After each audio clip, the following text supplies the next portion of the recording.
Praise the lord. Sajeevahini Bible study కార్యక్రమానికి మీ అందరినీ ఆహ్వానిస్తున్నాను. ఎన్నో చారిత్రాత్మకమైన విషయాలు, ఎన్నో ఆధ్యాత్మికమైనటువంటి సంగతులను, లోతైన మర్మాలను ప్రత్యేకమైనటువంటి బైబిల్ స్టడీ కార్యక్రమం ద్వారా తెలుసుకోవడానికి ప్రయత్నం చేద్దాం.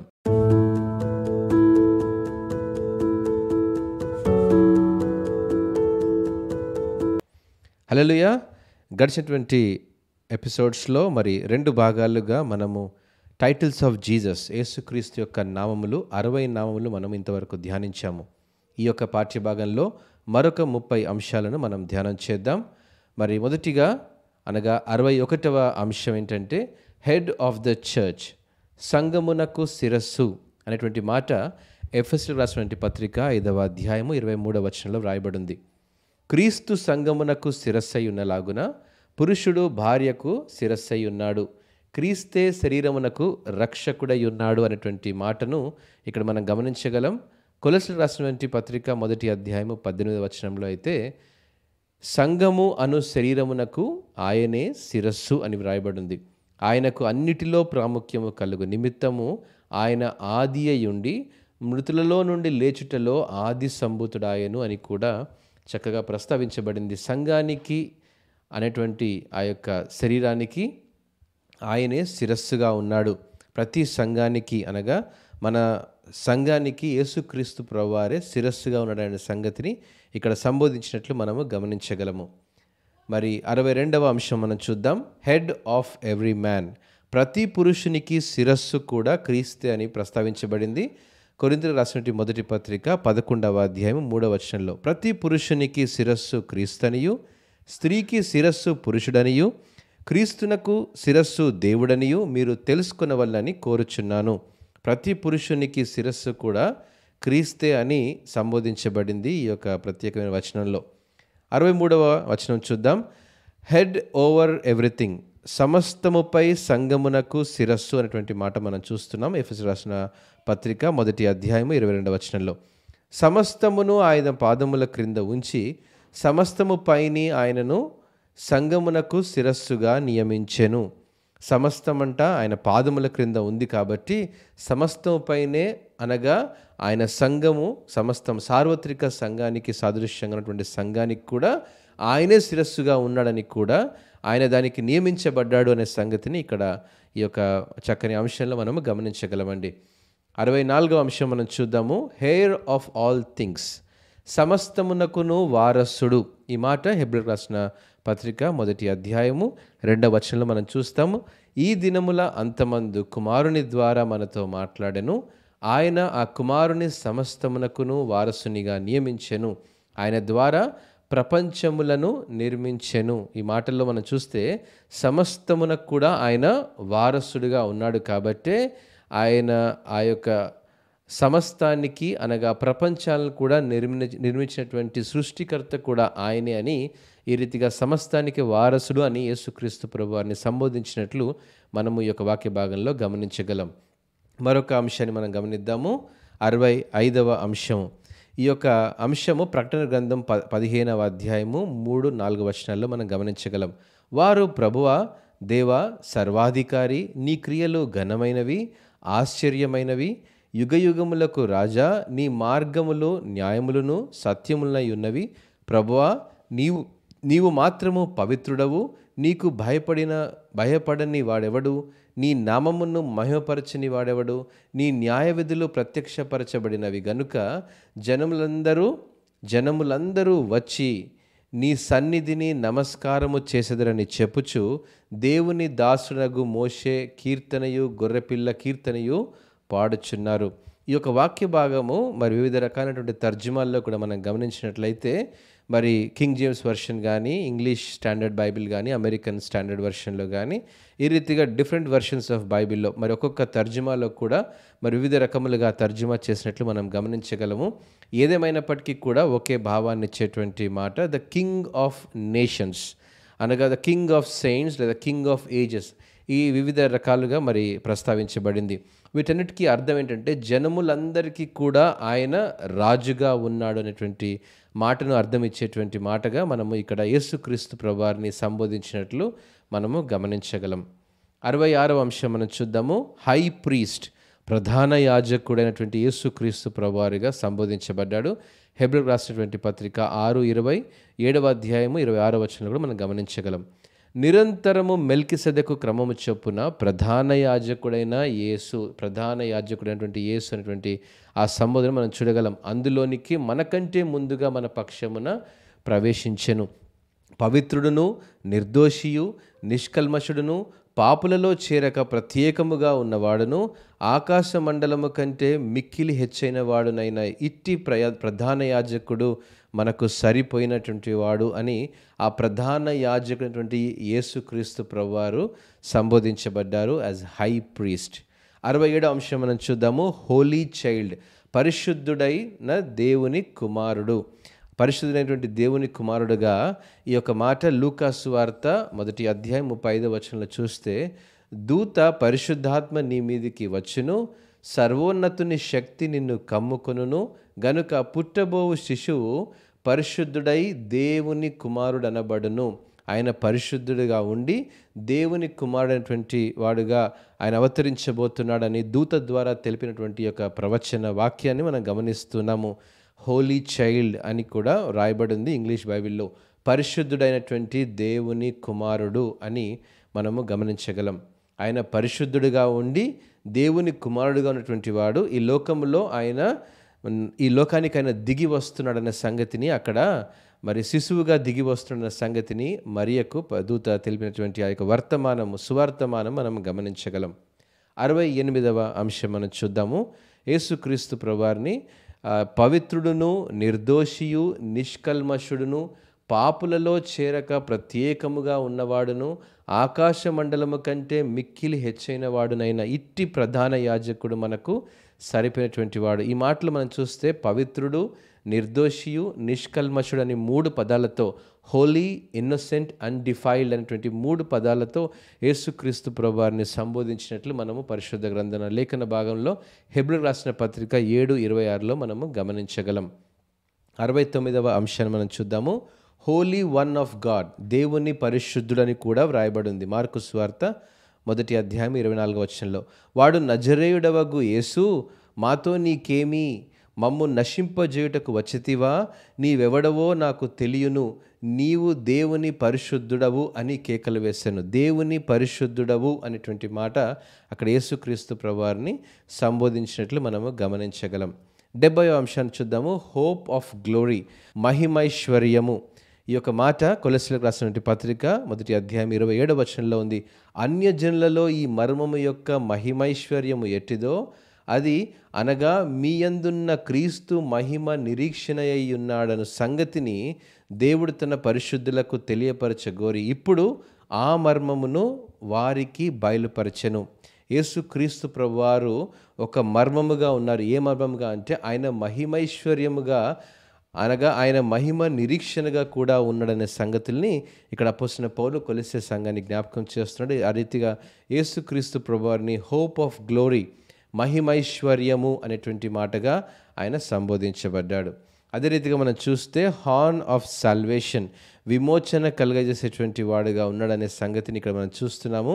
ఆయన తన ప్రజలకు దర్శనమిచ్చి వారికి విమోచన కలుగజేసెను. విమోచన అనేటువంటి మాటకు అర్థం ఇచ్చేది కూడా యేసుక్రీస్తు ప్రభువారే అని మనము ఇక్కడ గమనించాలి.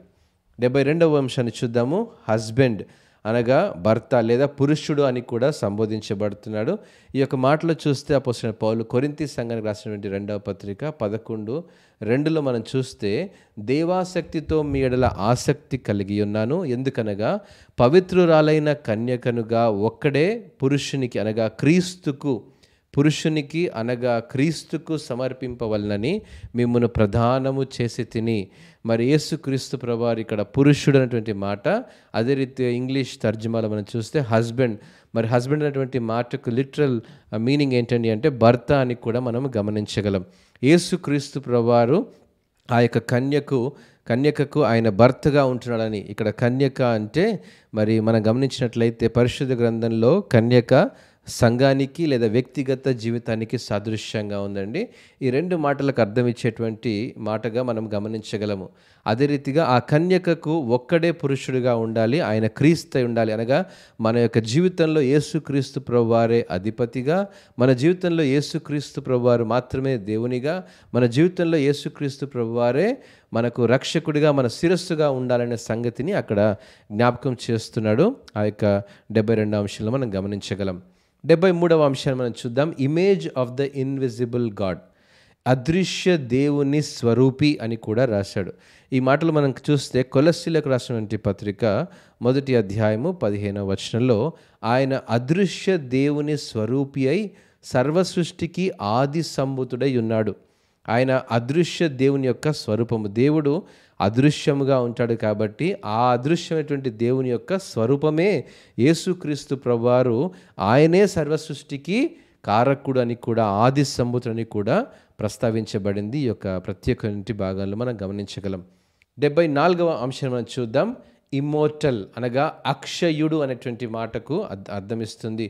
అక్షయుడిగా ఉన్నాడు ఆయన. ఈ యొక్క మాట మనం చూస్తే 1 తిమోతి 1వ అధ్యాయము 17వ వచనంలో చూస్తే, సకల యుగములలో రాజయ్యుండి అక్షయుడును అదృశ్యునగు అద్వితీయ దేవునికి ఘనతయు మహిమయు యుగయుగములు కలుగునుగాక ఆమేన్ అనేటువంటి మాట మనం గమనించగలం. అక్షయుడుగా ప్రస్తావించబడ్డాడు యేసుక్రీస్తు ప్రభువారు ఈ యొక్క ప్రత్యేకమైన భాగంలో. 75వ అంశం మనం చూద్దాము. ఇన్విజిబుల్, అదృశ్యుడు అనేటువంటి మాట గమనించగలం. మరి తిమోతికి రాసినటువంటి మొదటి పత్రిక 1వ అధ్యాయము 17వ వచనంలో మరి ఇందాక చదివినటువంటి వాక్య భాగంలోనే సకల యుగములలో రాజయుండి అక్షయుడు అనేటువంటి మాట ఇందాక మనం గమనించాము. అదే మాట మనం చూస్తే అదృశ్యుడగు అద్వితీయ దేవునికి ఘనతయు మహిమయు యుగయుగములు కలుగునుగాక ఆమేన్ అని కూడా ప్రస్తావించబడింది. అక్షయుడు అనగా మనం చూసాం ఇమ్మోర్టల్. అదే రీతిగా అదృశ్యుడు అనేటువంటి మాట కూడా మనం గమనించగలం. Invisible God. 76వ అంశాన్ని చూద్దాము. యేసుక్రీస్తు ప్రభువారిని ఇశ్రాయేలు అని కూడా ప్రస్తావించబడింది. ఇజ్రాయెల్. యెషయా గ్రంథము 49వ అధ్యాయం 3వ వచనంలో చూస్తే, ఇశ్రాయేలు నీవు నా సేవకుడవు, నీలో నన్ను మహిమపరచుకునేదనను అని ఆయన నాతో చెప్పెను. ఇశ్రాయేలు అనేటువంటి మాట కూడా యేసుక్రీస్తు ప్రభువారిని సంబోధించినట్లు యెషయా ప్రవక్త ద్వారా ప్రవచించినటువంటి యొక్క లేఖన భాగాల్లో కూడా మనము గమనించగలం. 77వ అంశం మనం చూద్దాము. ఇజ్రాయెల్స్ కన్సోలేషన్, ఇజ్రాయేలు యొక్క ఆదరణ అని కూడా ప్రస్తావించబడింది. లూకా సువార్త 2వ అధ్యాయము 25వ వచనంలో, యెరూషలేము నందు సుమయోనను ఒక మనుషుడుండెను, అతడు నీతిమంతుడును భక్తిపరుడునై ఉండి ఇశ్రాయేలు యొక్క ఆదరణ కొరకు కనిపెట్టువాడు, పరిశుద్ధాత్మ అతని మీద ఉండెను. ఇశ్రాయేలు యొక్క ఆదరణ అని కూడా ప్రస్తావించబడింది. ఈ మాటలో మనం గమనించగలము. యేసుక్రీస్తు ప్రభువారు ఇశ్రాయేలీయుల యొక్క ఆదరణ కొరకైనటువంటి వాడుగా ఈ లోకంలో అవతరించబోతున్నాడు మరి అనేటువంటి ప్రవచనము ఇక్కడ నెరవేరినట్లు మనము గమనించగలం. 78వ అంశాన్ని చూద్దాము. మత్తయి సువార్త 1వ అధ్యాయం 21వ వచనంలో, తన ప్రజలను వారి పాపముల నుండి ఆయనే రక్షించును గనుక ఆయనకు యేసు అను పేరు పెట్టుదు అనెను. యేసు అనేటువంటి పేరు ఇక్కడ చక్కగా ప్రస్తావించబడింది. యేసు అనగా జీసస్, యేసు అనేటువంటి మాట అక్కడ పెట్టినట్టు మనం గమనించగలము. పరిశుద్ధ గ్రంథంలో యేసుక్రీస్తు ప్రభువారికి యేసు అని మొట్టమొదటిగా ప్రస్తావించబడినటువంటి ఈ యొక్క మాట మనము గమనించగలమండి. 79వ వచనంలో మనం 79వ అంశం మనం చూద్దాం. జీసస్ క్రైస్ట్ అని కూడా పరిశుద్ధ గ్రంథంలో ఉంది. యేసు క్రీస్తు అని కూడా ప్రస్తావించబడింది. మత్తయి సువార్త 1వ అధ్యాయము 1వ వచనంలో, యోహాను సువార్త 1:17 లేదా 17వ అధ్యాయం 3వ వచనంలో కూడా, ఈ 3 వాక్య భాగాల్లో కూడా యేసు క్రీస్తు అని స్పష్టంగా పరిశుద్ధ గ్రంథంలో రాయబడింది. అబ్రహాము కుమారుడగు దావీదు కుమారుడైన యేసు క్రీస్తు వంశావళి అని రాయబడింది. ధర్మశాస్త్రము మోషే ద్వారా అనుగ్రహింపబడెను, కృపయు సత్యమును యేసుక్రీస్తు ద్వారా కలిగెను. అద్వితీయ సత్యదేవుడవైన నిన్నును నీవు పంపిన యేసుక్రీస్తును ఎరుగుటయే నిత్య జీవము అనేటువంటి మాట ఇక్కడ యేసు క్రీస్తుని 2 భాగాలుగా మనము మరి సువార్తలో గమనించాము. కానీ మరి కొన్ని వాక్య భాగాలు మనం గమనించినట్లయితే యేసుక్రీస్తు అని మరి ఆ యొక్క 2 కలిపి సంబోధించినట్లు కూడా యేసుక్రీస్తు ప్రభువారిని సంబోధించినట్లు ఆ రీతిగా లిఖితం చేయబడింది పరిశుద్ధ గ్రంథంలో. 80వ అంశం మనం చూద్దాము. జీసస్ క్రైస్ట్ అవర్ లార్డ్, ప్రభు అయిన యేసుక్రీస్తు అని కూడా వ్రాయబడింది. మరి ఈ యొక్క మాటలు మనం గమనించినట్లయితే ఈ యొక్క రోమిలకు రాసినటువంటి పత్రిక మరి 1వ అధ్యాయం 3వ వచనంలో, అదే రీతిగా 5:21, 7:25లో కూడా వ్రాయబడింది. 1 కొరింథీ 1:2 మరియు 9వ వచనంలో కూడా వ్రాయబడింది. మన తండ్రి అయిన దేవుని నుండి, ప్రభు అయిన యేసుక్రీస్తు నుండి కృపయు సమాధానములు మీకు కలుగునుగాక. మరి యేసుక్రీస్తు ప్రభువారిని యేసుక్రీస్తు అని మాత్రమే సంబోధించకుండా, క్రీస్తు అని సంబోధించకుండా, లేదా యేసు అని సంబోధించకుండా, మరి ప్రభు అయినటువంటి యేసు క్రీస్తు అని కూడా సంబోధించడము ఈ యొక్క వాక్య భాగాల్లో మనము గమనించగలము. జీసస్ క్రైస్ట్ అవర్ లార్డ్, ప్రభు అయినటువంటి యేసు క్రీస్తు అని ఈ రీతిగా సంబోధించబడింది ఈ యొక్క వాక్య భాగాల్లో. 81వ అంశం మనం చూద్దాము. జీసస్ ద నజరేన్, నజరేయుడగు యేసు అని ప్రస్తావించబడింది. ప్రత్యేకంగా మత్తయి సువార్త 26:71, లూకా సువార్త 18:37, యోహాను సువార్త 18:5. ఈ 3 సువార్తల్లో కూడా నజరేయుడగు యేసు, ఇక్కడ జాగ్రత్తగా గమనించండి, నజరేయుడగు యేసు అని ప్రస్తావించబడింది. అతడు నడవలోనికి వెళ్ళిన తరువాత మరి ఒక చిన్నది అతనిని చూచి, వీడును నజరేయుడగు యేసుతో కూడా ఉండెనని అక్కడి వారితో చెప్పెను. అనగా ఈ యొక్క మాటలు మనం చూస్తే నజరేయుడగు యేసు అని ఉంది. మరి 2వ భాగంలో చూసినట్లయితే అపోస్తల కార్యములు 10:38లో కూడా అదేదనగా దేవుడు నజరేయుడైన యేసు, నజరేయుడగు యేసు అనేటువంటి మాట మనం ఒక వాక్య భాగంలో గమనించాము. మరి లూకా సువార్త 18:37లో మనం చూస్తే వారు నజరేయుడైన యేసు, అనగా ఇక్కడ 2 మాటలు ఉన్నాయండి. నజరేయుడైన యేసుకు, నజరేయుడగు యేసుకు చిన్న వ్యత్యాసం మాత్రమే ఉంది, గ్రామటికల్ చేంజ్ మాత్రమే. జీసస్ ద నజరేన్ అనగా రెండవది జీసస్ ఆఫ్ నజరెత్. అంటే ఈ 2 మాటలకి ఒకే అర్థం ఇస్తుంది, కానీ సంబోధించేటువంటి ప్రస్తావన 2 వేరే వేరేగా మనం గమనించగలము. అనగా యేసుక్రీస్తు ప్రభువారు నజరేయ అనేటువంటి పట్టణానికి చెందినటువంటి వాడుగా ఉన్నాడు కాబట్టి ఆయన నజరేయుడగు యేసు లేదా నజరేయుడైన యేసు అని కూడా 2 భాగాల్లో స్పష్టం చేయబడింది. 83వ అంశం మనం చూద్దాం. Jesus the son of God, దేవుని కుమారుడైనటువంటి యేసు అని కూడా ప్రస్తావించబడింది. హెబ్రీయులకు రాసినటువంటి పత్రిక 4:14లో ఆకాశ మండలము గుండా వెళ్ళిన దేవుని కుమారుడైన యేసు అను గొప్ప ప్రధాన యాజకుడు మనకున్నాడు గనుక మనము ఒప్పుకొనిన దానిని గట్టిగా చేపట్టుదుము. దేవుని కుమారుడైన యేసు అని ఇక్కడ ప్రస్తావించడం మనము గమనించగలం. 84వ అంశం అని చూద్దాము. Jesus the son of Joseph, యోసేపు కుమారుడైన యేసు అని ప్రస్తావించబడింది. యోహాను సువార్త 6:42లో కాబట్టి నేను పరలోకం నుండి దిగి వచ్చిన ఆహారమని ఆయన చెప్పినందున యూదులు ఆయన గూర్చి సనుగొనుచు, ఈయన యోసేపు కుమారుడైన యేసు కాడా అనేటువంటి మాట మరి ఇహలోక సంబంధించినటువంటి మరి కుమారుడుగా కాకుండా భూలోక సంబంధించినటువంటి కుమారుడుగా కూడా ఆయన ప్రస్తావించబడ్డాడు.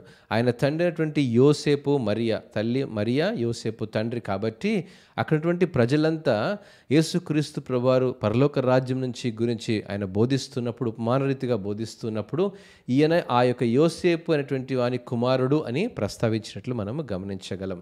85వ అంశం చూద్దాము. Judge of the living and the dead, దేవుడు సజీవులకును మృతులకును న్యాయాధిపతి అని వ్రాయబడింది. అపోస్తల కార్యములు 10:42లో ఇదియుగాక దేవుడు సజీవులకును మృతులకును న్యాయాధిపతినిగా నియమించిన వాడు ఈయనే అని ప్రజలకు ప్రకటించి దృఢసాక్ష్యం ఇయ్యవలనని మాకు ఆజ్ఞాపించెను. సజీవులకు మృతులకు అయిన న్యాయాధిపతిగా ఉన్నట్టు యేసుక్రీస్తు ప్రభువారిని సంబోధించడం మనము గమనించగలం. 86వ అంశం చూద్దామండి. మత్తయి సువార్త 21:5లో ఇదిగో నీ రాజు సాత్వికుడై గాడిదను భారవాహక పశువు పిల్ల అయిన చిన్న గాడిదను ఎక్కి నీ యొద్దకు వచ్చుచున్నాడని సియోను కుమారితో చెప్పుడి అన్నది. ఈ యొక్క మాటలు చూస్తే రాజు, కింగ్ అని కూడా యేసుక్రీస్తు ప్రభువారిని సంబోధించినట్లు మనము గమనించగలం. 87వ అంశం చూద్దాం. కింగ్ ఆఫ్ గ్లోరీ, మహిమ గల రాజు అని ప్రస్తావించబడింది. కీర్తనల గ్రంథము 24వ అధ్యాయము 7-10వ వాక్య భాగాలు మనం గమనించగలమండి. గుమ్మములారా మీ తలలు పైకెత్తుకొనుడి, పురాతనమైన తలుపులారా మహిమ గల రాజు ప్రవేశించినట్లు మిమ్మును లేవనెత్తుకొనుడి. మహిమగల ఈ రాజు ఎవడు? సైన్యములకు అధిపతియగు యెహోవాయే, ఆయనే ఈ మహిమ గల రాజు. మహిమ గల రాజు అనగా ద కింగ్ ఆఫ్ గ్లోరీ అని కీర్తన గ్రంథంలో దావీదు కీర్తన 24వ కీర్తన 7-10 చరణాల్లో మనము ఈ యొక్క మాటలు గమనించగలమండి. మరి 88వ అంశం చూద్దాము. కింగ్ ఆఫ్ ఇజ్రాయెల్, ఇజ్రాయేలు రాజు అనేటువంటి మాట కూడా ప్రస్తావించబడింది యోహాను సువార్త 1:49లో. మరి నతనయేలు బోధకుడా, నీవు దేవుని కుమారుడవు, ఇశ్రాయేలు రాజువు అని ఆయనకు ఉత్తరం ఇచ్చెను. నతనయేలు అంటా ఉన్నాడు ఇక్కడ, నువ్వు ఇశ్రాయేలుకు రాజువు అని కూడా అక్కడ మనము ఆయన సంబోధించినట్లు మనము గమనించగలం. 89వ అంశం చూద్దాం. కింగ్ ఆఫ్ కింగ్స్, రాజులకు రాజు అని ప్రస్తావించబడింది. ప్రకటన గ్రంథం 17:14, 19వ అధ్యాయం 16వ వచనంలో చూస్తాం ఈ మాటలు. వీరు గొర్రెపిల్లతో యుద్ధము చేతురు గాని గొర్రెపిల్ల ప్రభువులకు ప్రభువును రాజులకు రాజునై ఉన్నందున తనతో కూడా ఉండిన వారు పిలువబడిన వారై ఏర్పరచబడిన వారై నమ్మకమైన వారై ఉన్నందున ఆయన ఆ రాజులను జయించెను. మరొక వాక్య భాగంలో చూస్తే రాజులకు రాజును ప్రభువులకు ప్రభువును అను నామము ఆయన వస్త్రం మీద తొడ మీదను వ్రాయబడి ఉన్నది. రాజులకు రాజు అని వ్రాయబడి ఉండడం మనం అక్కడ గమనించగలము. He is king of kings. అదే రీతిగా మరి మరొక వాక్య భాగం చూస్తే కింగ్ ఆఫ్ జ్యూస్, యూదుల రాజు అని కూడా వ్రాయబడి ఉందండి. ఈ మాటలు మనం చూస్తే మరి మత్తయి సువార్త 2:2లో ఈ యొక్క మాటలు మనం గమనించగలం. యూదుల రాజుగా పుట్టినవాడు ఎక్కడనున్నాడు? ఈ యొక్క మరి తూర్పు దేశపు జ్ఞానులు మరి హేరోదు దగ్గరికి వచ్చి ఆ ప్రశ్న అడుగుతున్నారు. యూదుల రాజుగా పుట్టినటువంటి వాడు ఎక్కడ ఉన్నాడు? తూర్పు దిక్కున మేము ఆయన నక్షత్రము చూచి ఆయనను పూజింపవచ్చితిమని చెప్పిరి. మరి ఈ యొక్క మాట మరొక మాట చూస్తే ఇతడు యూదుల రాజైన యేసు అని ఆయన మీద మోపబడిన నేరము వ్రాసి ఆయన తలకు పైగా ఉంచిరి. యేసుక్రీస్తు ప్రభువారిని సిలువ వేసినప్పుడు ఆయన సిలువ పైన ఆ యొక్క మాటలు మనం చూస్తున్నాం అక్కడ, కింగ్ ఆఫ్ జ్యూస్. ఆ యొక్క కింగ్ ఆఫ్ జ్యూస్ అని కూడా INRI అని కూడా ప్రస్తావించబడ్డం మనం గమనించగలము.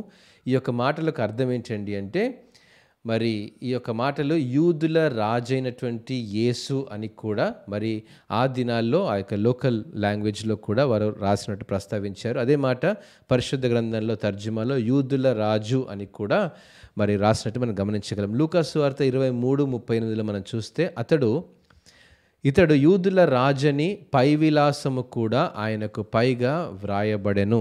ఈ యొక్క మాటలు మనం చూస్తేనండి ఈ యొక్క యూదుల రాజు అనేటువంటి మాటను ప్రస్తావించినట్లు మనము గమనించగలము. యూదుల రాజు అనేటువంటి పై విలాసము కూడా యేసుక్రీస్తు ప్రభువారు ఆ యొక్క సిలువ మీద మరి చెక్కినట్టు మనము ఒక చిన్న మరి ఒక పలక మీద రాసి ఆ సిలువ మీద పెట్టినట్టు మనం గమనించగలం. ఆ యొక్క INRI అంటే అర్థం ఏంటంటే ఈసస్ నజరనస్ రెక్స్ లుడేరియం అనేటువంటి మాటకు అర్థం ఇస్తుంది. ఈ యొక్క మాటను ఆ దినాల్లో మరి ఆ యొక్క లోకల్ లాంగ్వేజ్లో యూదులు మాట్లాడేటువంటి ఆ యొక్క లాంగ్వేజ్లో ఆ మాట ప్రస్తావించబడినట్లు మనము గమనించగలం. నజరేయుడైనటువంటి యేసు యూదులకు రాజు అనేటువంటి అర్థం ఇచ్చేటువంటి మాటగా మనం అక్కడ గమనించగలమండి. ఒక చక్కని ఒక అబ్రివేషన్ని వాళ్ళు అక్కడ పెట్టి ఉంచారు. Jesus of Nazareth and king of juice అనేటువంటి అర్థం ఇచ్చేటువంటి మాటగా మనము ఆ యొక్క మాటను ప్రస్తావించబడినట్లు మనం గమనించగలం. ఆ రీతిగా యూదులకు రాజు అనేటువంటి మాటతో ఈ యొక్క మాటను మరి మనం యేసుక్రీస్తు ప్రభువుని ఏ రీతిగా సంబోధించారో నేను ముగిస్తూ ఉన్నాను. చిన్న ప్రార్థన చేసుకుందాం. మహోన్నతుడా, పరిశుద్ధుడా, నీకే వేలా స్తోత్రాలు ప్రభా. యేసుక్రీస్తు యొక్క నామములు ప్రభా మరి ధ్యానం చేయడానికి మీరు మాకు ఇచ్చిన సమయాన్ని బట్టి వందనాలు స్తోత్రాలు ప్రభా. ప్రతి ఒక్క లేఖన భాగాలు వాక్య భాగాలు మమ్మల్ని దర్శింపజేయమని, ఏ రీతిగా ప్రభా మీరు రాజులకు రాజుగా ప్రభువులకు ప్రభు ఈ లోకంలో మీరు నరావతారిగా అదృశ్యుడిగా అద్వితీయ దేవునిగా ప్రభా మీరు లోకంలో జన్మించారో, రిక్తుడిగా ప్రతి ఒక్కరి పాపముల నిమిత్తం మీరు జన్మించారు ప్రభా. మీరు మా జ్ఞాపకం చేశారు. అందుని బట్టి మీకు విలాసత చెల్లిస్తూ మరొక అంశముతో ప్రభనైనా మరి యొక్క సమయంలో గడపడానికి నీ సహాయం దయచేయమని యేసుక్రీస్తును ప్రార్థించి వేడుకున్నాం తండ్రి. ఆమేన్. Praise the Lord. మరొక అంశముతో మరి ముందుకు వస్తాం. అంతవరకు షాలోమ్.